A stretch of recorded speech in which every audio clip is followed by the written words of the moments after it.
So we've got the house all up, and we've got the other one up also actually.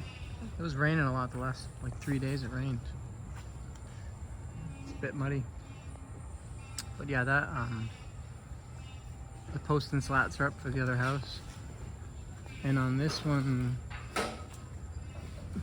we're getting ready to pour the header. A lot of times they just put a piece of 2x3 or like a piece of this type of metal on top, connecting, because each column has a rebar. Each column has a rebar on top right there. And so you just put this piece on top, connect them all, weld it together, and then put your roof on. And that's usually what happens. But the other option is to pour like a stronger, or like a concrete header, and it obviously holds the house together much better, and it also gives you another foot of ceiling height, which is what we wanted also. So this is a less expensive product to use than using block or something else, but putting that header on it, a really well poured header, gives it a much more strength and gives it a quality. And then you can see where these are where the doors are. So that's the upper part of the door frame. We bring it down and it gets formed up like this, and all gets poured. And also the trusses are in. Just got set today. You can see the shape. It's going to be a hip roof on this side.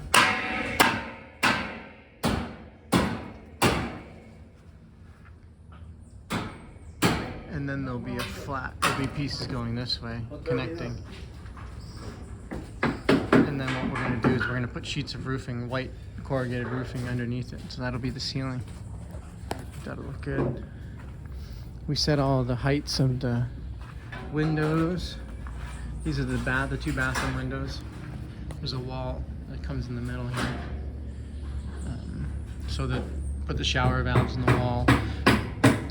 All the water and drains for the bathrooms goes in that central wall.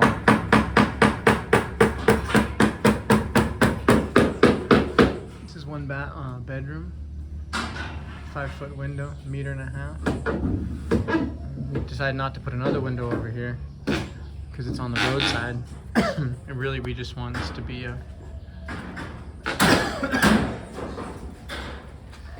just kind of a cool, comfortable place to come after hanging out, going surfing or walking in the mountains or whatever down here.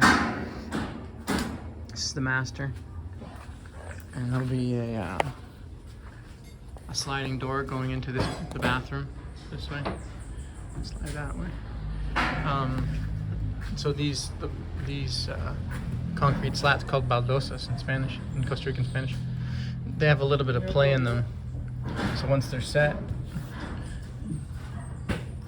put these wooden wedges in there, wedge it into place, then this gets filled with like a concrete mix, like a fine concrete mix. When it all gets skim coated, this gets taped.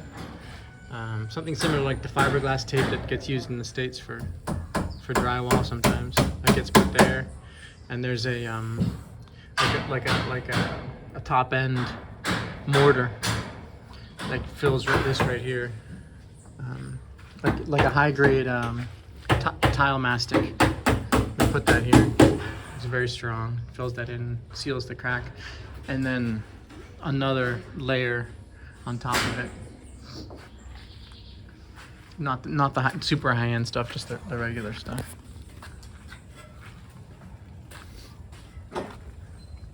That's that, and this is where the stairs are gonna go. Ended up being like 1.15 meters wide. It's nice and wide.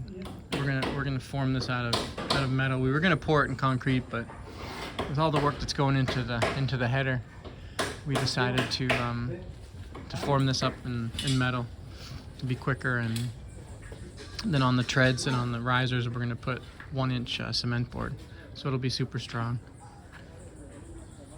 And then here you have all the ready for switches. This will be a switch for the for the hall, the stairway right there, and that'll be a switch for the bodega and an exterior light too. And all of these go up. Like these columns all have conduit in them, like 1/2 inch or 3/4 inch conduit. You know, some of them are doubles. They have a for an outlet on the bottom and a switch on the top, and then there's a 3/4 inch conduit in there. And if it's just a switch or just an outlet, then it's a 1/2 inch conduit.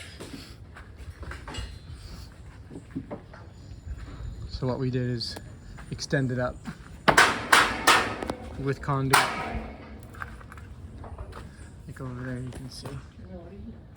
The conduit goes above where the header will be, and then there'll be this space up in here to run all your electrical and lights and stuff like that. So it's very very easy system to work with for the electrician. And we can also see our floor level now.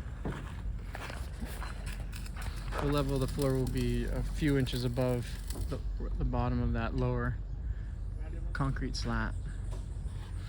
And then on the outside, this will get filled in a bit, maybe with some sort of this rock mix, and then soil, whatever my friend Will wants to do there.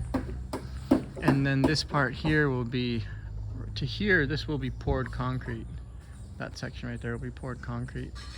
And then this will be like a road base parking gravel.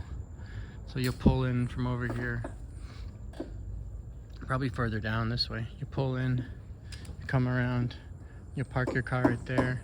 The roof will extend out this way. So you'll pull in under the roof.